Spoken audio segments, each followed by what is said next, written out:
Welcome to Moments with Marianne. I'm so delighted we're spending this time here today. We have a very inspiring show coming right up with special guest Kelly Sullivan Walden. And she's here to talk to us about her new book, Chicken Soup for the Soul, Dreams and the Unexplainable.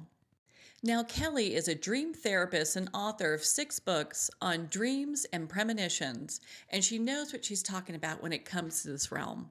She's appeared on numerous TV and radio shows to analyze dreams and explain how they can benefit us from listening to our inner wisdom. So let's welcome to the show, Kelly. Thank you so much, Marianne. What a pleasure to be with you. What a pleasure this is. Well, I'm so glad that we're here to talk about you contributed to this new book, and of course, it's a Chicken Soup of the Soul book. Yeah, we've got 101 stories that are absolute awe-inspiring stories. Amy Newmark and I got to cultivate and curate these out of about 5,000 different stories that are truly miraculous. It's 101 eye-opening stories about premonitions and miracles. It was really fun to do. Well, I had no idea that you actually were the one that was getting this all together. That must have been quite a feat.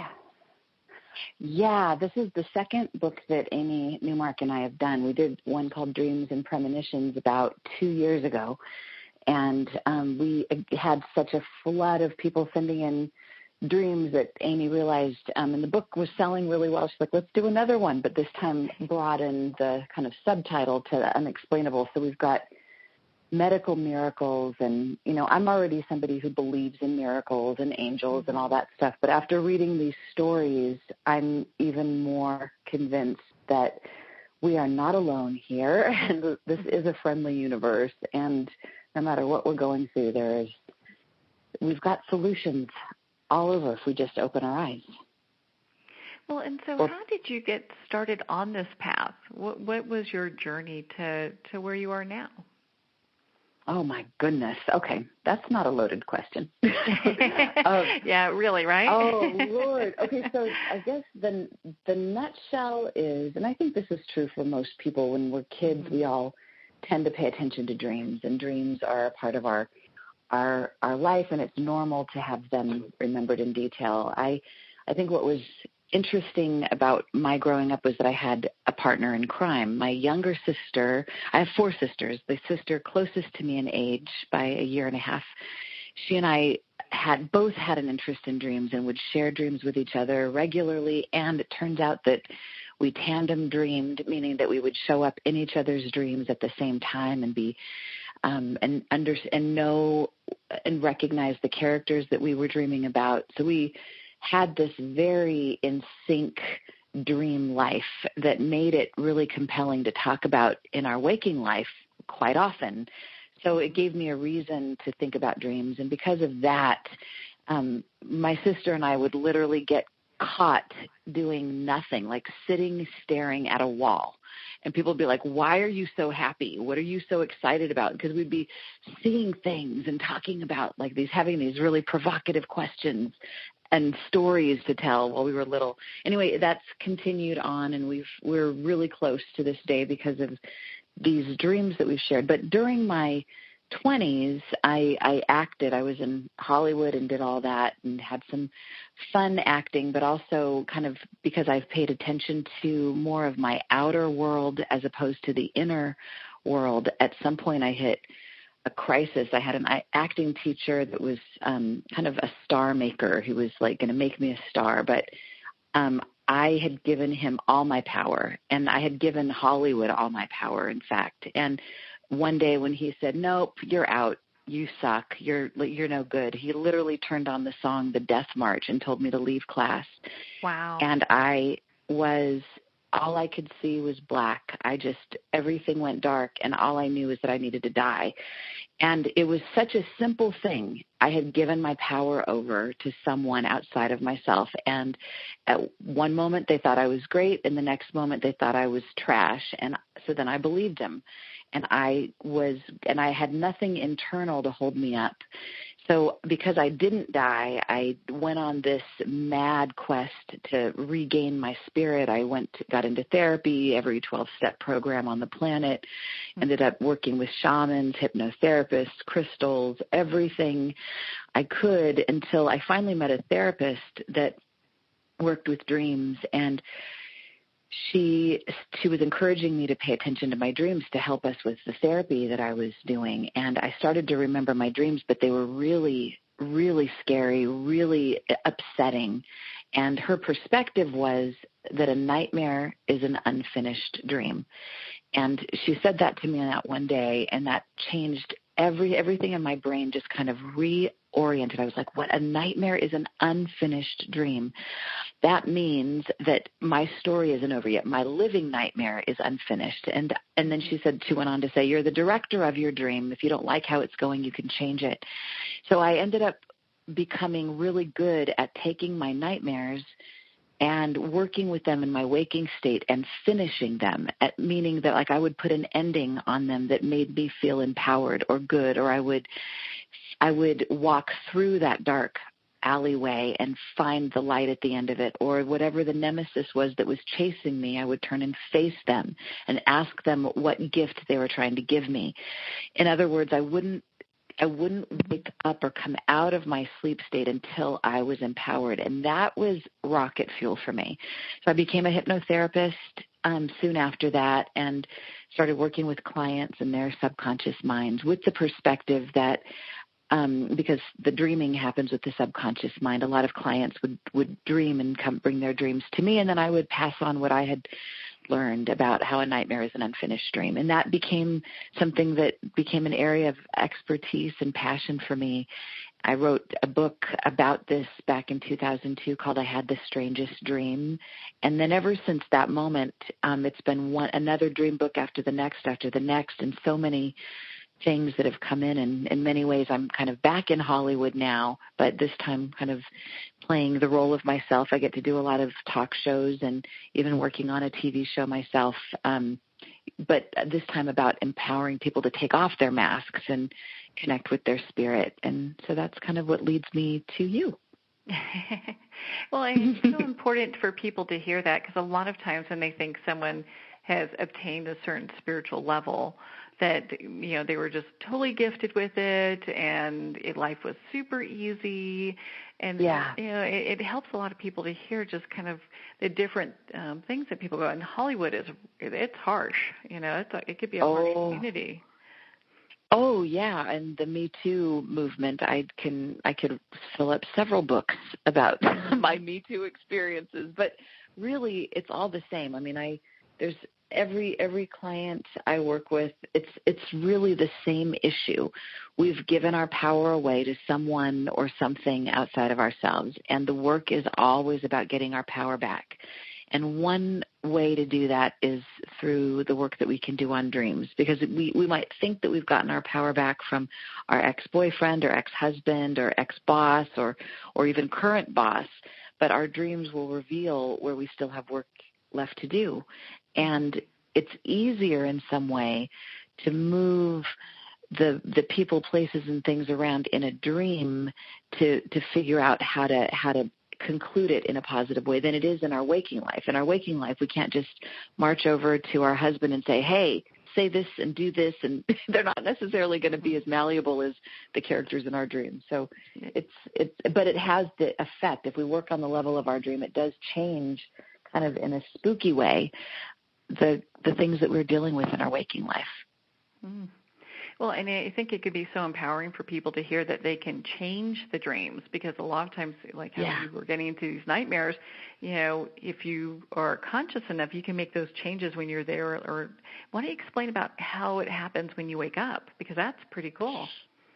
Right, right. Well, I think most people assume when I talk about this that I'm talking about lucid dreaming, and I'm not, because I think lucid dreaming is something that some people can do really well, and other people spend a lot of time and energy learning how to be lucid in their dream. And I've had a few lucid dreams in my day that have just spontaneously happened, and they're wonderful.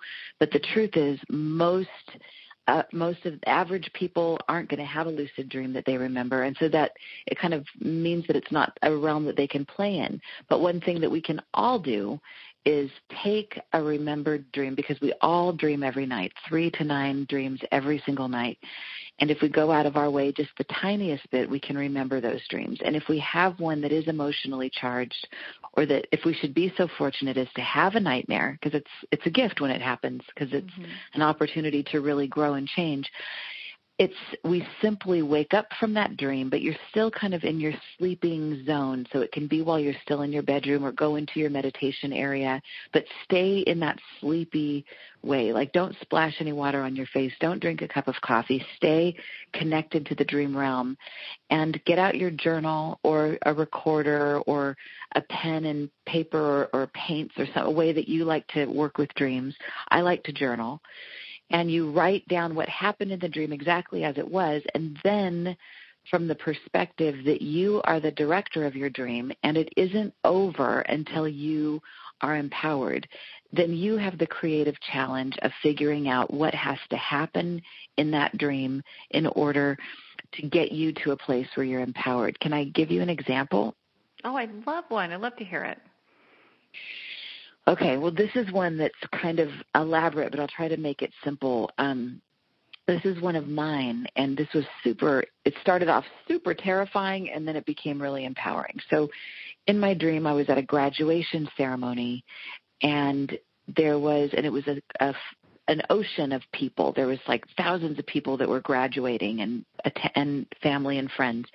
It was at night. There was the commencement speech was given by like the president of the school, and I realized in my dream that he was evil. And kind of like that acting teacher I had all those years ago. But he said, "Oh, I'm so proud of all of our graduates, and to demonstrate how much you've learned, bring on the wolves." And somehow there was like thousands of wolves that came charging toward all of us who thought we were graduating, and these hungry wolves were coming toward us. And I thought, okay, we're supposed to move toward the wolves, because that's what I keep telling everybody, move toward the thing that scares you. And so I'm like, oh, God, this doesn't feel good. This is terrifying. And then I realized that I had my 2 dogs. I have 3 dogs, but 2 of my dogs showed up in my dream, and they were right next to me. And I thought, no, these wolves are going to eat my dogs. So I just picked them up and started running like crazy. And I got into my car, and I escaped the wolves just barely. So I woke up feeling like I survived, but they were still out there, and it was a terrifying moment. So I realized then I have to go back into the dream. I'm not finished with this dream because I still have adrenaline. I'm still not well. So I went into the dream, and I was like, how the heck do I fix this? This is such a mess. Oh, my God, I don't have all day. And I was like, I just have a few minutes. So I did a shortcut dream edit. I just cut to what I wanted the last scene of this to be. Oh, wait, I'm sorry. I'm missing a piece. Sorry. In my meditation before I started journaling, I said, what do I need to know about this? And I heard myself say, like this little girl voice saying, I wasn't trained for this. And I was like, oh, I wasn't trained to know how to take on these wolves. So I envisioned, like in quick fire succession, that I was trained to know how to deal with these wolves. So it was like in a time-lapse camera, fast, over years of working with the wolves, understanding them, learning about them, falling in love with them falling in love with me, blah, blah, blah, blah, blah, until finally we're back at the graduation, but we're doing a do-over. And this time I'm the one giving the commencement speech. And I stand up and I don't say anything, but I'm standing up and I'm wearing this white dress and it's like flowy, kind of Stevie Nicks-like. And all of a sudden, all the wolves show up, but they're standing all alongside me, to my right, to my left, and behind me.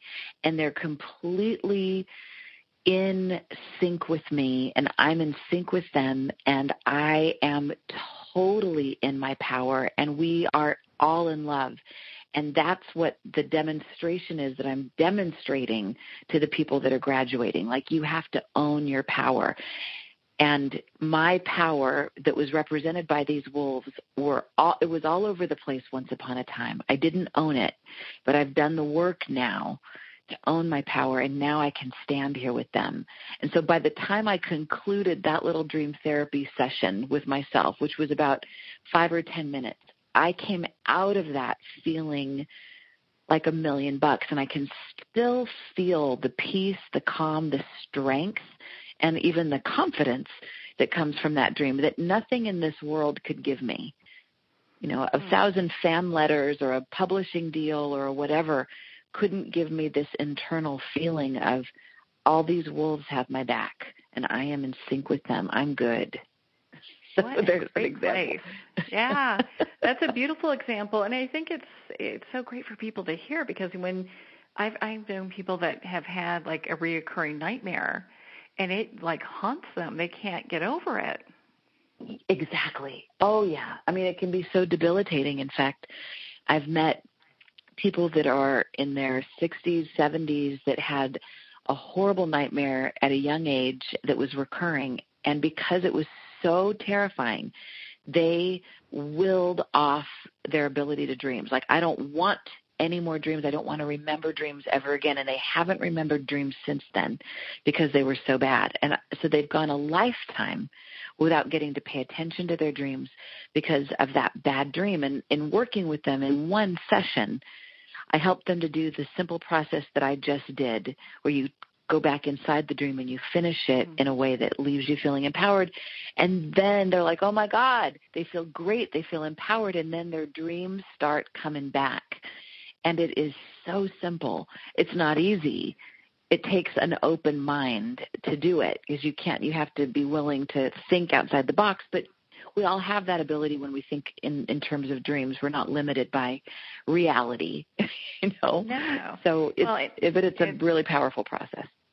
And it's so much better than living with a horrible dream that keeps bothering you. It's like, be in control and shape how you'd like that to look. Exactly. And it's just, I like to tell people when they say, well, why am I having this? Why do I have these dreams? Like, what's wrong with me? And I think often it's like we just wake up too quickly. If the dream had a chance to play itself out, it would complete itself. Like any scary movie will usually conclude in a way that has the hero or heroine end up powerful. But if you walked out of the movie theater 5 minutes before the ending, you'd be left feeling really unwell. And so it's not that our dreams are trying to haunt us. Our dreams are on our side, and often they're helping us because we're ready. It's a reward in some way, because it's telling us that we're ready to face this thing. We're ready to become more powerful. We're ready to handle more of our power. So here's something to look at. And by the time we're complete with the process, we have a new dimension of ourselves available that we didn't have before. Well, and it's such a beautiful place to be in, being able to, take the dreams and be in control, and then it leaves you in such an empowering place. And I love your story about how you went from being like a participant in this graduation to the person who is giving the speech. And it's such a different energy with that, And I tell people, it's your dream, so don't just end it in like a boring, ordinary way. Like, you're in pain, you pull out the thorn, and that's the end. It's like, no, pull it out, make art out of it. Like, do something radical. Can I give an example from the Dreams and the Unexplainable about a nightmare that? Yeah. So you might even know this person. You may have interviewed her. Her name's Aurora Winter. She's a dear friend of mine. She when she was younger, she was married for just a few years, had a 4-year-old son. Her husband died suddenly of a heart attack in his sleep when they were in bed together. And so she suddenly finds herself, she's like in her late 20s, and she's a widow, and she's got a little boy, and she's having to raise him on her own. And for 2 years, she went from being this sunshine to dark cloud over the head, felt like she lost her faith. She not only lost her husband, but she lost her faith. And she just had the dark cloud over her head for a couple of years and was really, really suffering until she had a dream one night that she was at an airport and her deceased husband approached her. And first thing she does is she sees him, she hugs him, and then she yells at him, like, "Where have you been? What have you done? I can't believe you abandoned us. Why did you do this?" And she's crying and yelling. And he says, "I've got 3 questions for you. If you knew I was going to die young, because that was my destiny, do you wish that you would have known ahead of time?" And she was like, she thought about it. She's like, no, because then it would have tainted all of the good times we had together. I would have been too scared all the time. And so no. And then he said, "So if you knew I was going to die young, do you wish that we had never had our son?" And she's like, "No, oh my God, he's the best thing ever. And even though I've been so sad these last couple of years, I wouldn't take that away." And he said, "So knowing all of this and that I would die young, do you wish that we had never met?" And she says, "Of course not. You are the love of my life." And then he says, "So do you see that you wouldn't have changed anything, even though, this was our fate was that I was going to die young?" And she realized, no, I wouldn't have changed anything.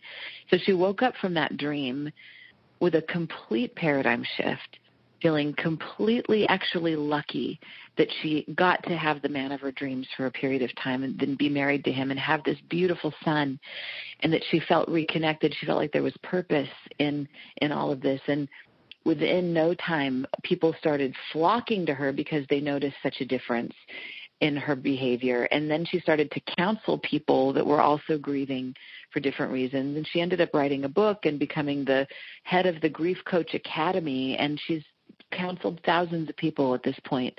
And it was all triggered by this dream that was this big turnaround for her. So that's one of the really cool stories that's in Dreams and the Unexplainable, Chicken Soup for the Soul. That is so beautiful. My goodness. I'm so glad that you shared that with us. And it's interesting when we get that greater insight, if we can shift perspectives pretty quickly. Yeah. And one of the most, and I have this, it seems to come up a lot about departed loved ones and dreams, and people are, it seems to be one of the quickest ways that people can heal is by remembering a dream. And then people will ask me, "But my beloved died and I haven't dreamt about them." I'm like, yeah, but are you going out of your way to remember your dreams? You have to kind of build the muscle of practicing remembering your dreams on ordinary days in order to catch the big dreams that come down the pike. So I believe that we are being ministered to by our loved ones on the other side. But the issue is, can we remember it? Even though we have the dream and we're remembering it as it's happening, but then we wake up and we change our point of view as soon as we wake up. And it's, if we don't carry it deliberately into our waking life, then it's as if it never happened. Mm-hmm. Yeah. It just hasn't even occurred at all. Well, and so what Right. are some other ways that people can use their dreams to kind of, facilitate being on their path in life? Oh, man. This is another example from Dreams and the Unexplainable that I think it just demonstrates it perfectly. It's one of my favorite stories. It's kind of the comic relief story, I think, in this whole book, because many of these books the stories in the book will make you cry. This one just is funny. This one is, this woman has this dream that she is in a bar and she's being approached by a woman carrying a drink on a tray and to her, and the woman gets close to her and she picks up the drink and throws it in her face, hits her over the head with the glass and yells in her face, "Would you just wake up?" And the woman jumps out of bed, and she's covered in water, and she's got a throbbing headache from the glass that just hit her head that she's now holding in her hands, and she hears her own voice saying, "Would you just wake up?" And she realized it was her that hit her own head with the glass. Oh, no. Oh, no. And so she's sitting there on the edge of her bed, stunned, and thinking, what the heck was this dream about? So she does something that this is what I recommend everybody do, even if you don't have a dream where you hit yourself with your own glass of water on your nightstand. Oh. She grabs her journal and a pen, and then she writes the question, what is this dream trying to help me wake up to? And then she answers the question by like kind of stream of consciousness, starts writing. And what ends up being revealed is, through her journaling, is she'd been a creative writing teacher who had, for the last 10 years, been helping her students to publish their writing, and she'd been helping to edit their writing and encourage them. And yet she hadn't allowed any time for herself to do any creative writing. And what her dream seemed to be waking her up to was, you got to write your own stuff. So she began in that one journaling session. She wrote and wrote and wrote page after page of this novel that she had been kind of percolating about in her mind, but now it was on the page. And she did end up publishing that story, and she's published many stories since then and has changed her whole life. And we love teachers. There's nothing wrong with teachers, but she is no longer a teacher. She's now a full-time writer and making her living doing that. And that is what she believed her dream was trying to wake her up to. So to answer your question, how can we use our dreams to have a practical impact on our waking life? One way to do that is by incorporating a simple journaling practice in the morning. So, for example, first thing I do when I wake up, before I put any water on my face, because that moment that water touches the face, it kind of is like the wake-up call. So while staying in kind of a groggy state, I'll write down my dreams, and I put them, actually voice record them into an app on my phone. And then I'll journal immediately following about any insights that I feel like my dream was trying to reveal to me. And then I'll journal about whatever else wants to come through, but just for a few minutes, like maybe 15 minutes altogether.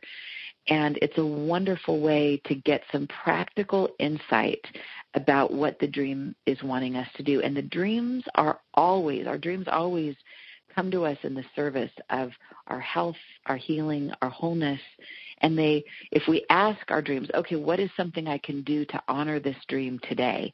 We will always get some kind of insight or some kind of nudge in that direction. And even if it's not clear, the fact that we asked that question means that within a day or two, there will be some kind of a synchronicity that will reveal itself where you'll know, I need to talk to that person. That person was in my dream last night. Or I heard that song in my dream last night. Oh, wait a minute, calling all angels. Maybe I need to go to church, or maybe I need to, think about, I don't know, whatever. But they'll usually bring us to whatever the next step is on our journey in the most magical way. Such a beautiful story. Thank you, Kelly. And it makes perfect sense. You hear these things, and a lot of times people need these examples so they can relate it to their own life. Yes, and it's, so many people think the kids, as I mentioned at the beginning of our conversation, most often kids remember their dreams. But then as we get older, we do begin paying attention to the things on the outside world. The external world begins to bling and get our attention. So most adults don't typically remember dreams, and they think, well, it's something I used to do when I was a kid when I had more time on my hands, but I'm a serious person now. I have a mortgage to pay for. I've got food to put on the table. I don't have time for the silliness of dreams. And I tell people, oh, my goodness, if you spent a few minutes in the morning paying attention to your dreams, there was a Harvard study that said that it's clinically proven that by paying attention to your dreams, you become more intuitive in your waking life. Your decision-making is more accurate. You tend to have a deeper sense of confidence and connection to your own center and your life. And that's just the bare bones of what you get out of it, not to mention the great inventions that have come through dreams and the millions of dollars people have made because of dream-related ideas. So we really can't afford not to pay attention to our dreams. Mm. Well, Kelly, gosh, we can obviously be here for hours talking. We'll have to do this again in the near future because this is way too much fun. And, of course, I'd even touch half the questions I want to ask you here. So we'll definitely do this again pretty soon. Where can our listeners connect with you and be like part of your community? Oh, thank you so much, Marianne. On Facebook is probably the best place. My page is Kelly Sullivan Walden, Dr. Dream, doctor spelled all the way out. And then my regular web page, I have all kinds of free bonus gifts that I give away if you sign up on my web page, which is kellysullivanwalden.com. And if that's too hard to spell, you can go to ihadthestrangestdream.com. It will also bring you there. And on Twitter and Instagram, Kelly S. Walden.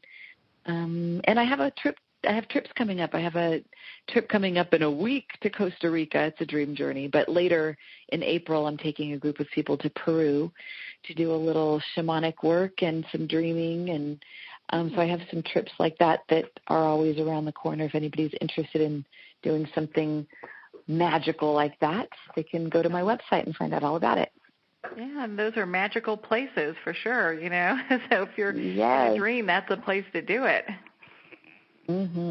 Definitely. Well, Kelly, thank you so much for taking the time to be on the show with us here today. Oh, my goodness. Well, this is a beautiful moment. I so appreciate getting to be on the show with you too, Marianne. You're such a sweetheart. Thank you. Well, thank you so much, Kelly. It's been such a joy to spend this time with you and talk about dreams and, of course, the unexplainable. We're at the end of our time today. I would like to thank everyone for tuning in. You've been listening to Moments with Marianne. And remember, make every moment count.